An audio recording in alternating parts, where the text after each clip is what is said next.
ক্বালা রাসূলুল্লাহি সাল্লাল্লাহু আলাইহি ওয়াসাল্লাম, মান লা ইয়ারহাম লা ইউরহাম। যে ব্যক্তি দয়া করে না তার প্রতিও দয়া করা হয় না।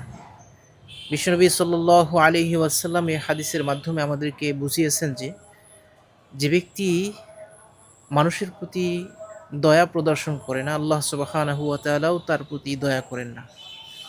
এজন্য আমরা মানুষের প্রতি দয়া প্রদর্শন করব, আল্লাহ সুবহানাহু ওয়া তাআলার দয়া, মায়া, ভালোবাসা পাওয়ার জন্য। এমনটা নয় যে আমরা মানুষের প্রতি দয়া করব মানুষের দয়া, মায়া, ভালোবাসা পাওয়ার জন্য, এমনটা না।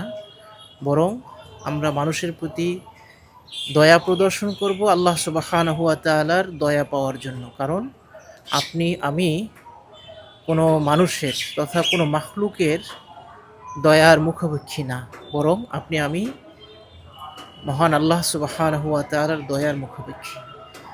এজন্য আমরা মানুষকে ভালোবাসবো, মানুষের প্রতি দয়া প্রদর্শন করব আল্লাহ সুবহানাহু ওয়া তাআলার দয়া, মায়া, ভালোবাসা পাওয়ার জন্য। আসসালামু আলাইকুম।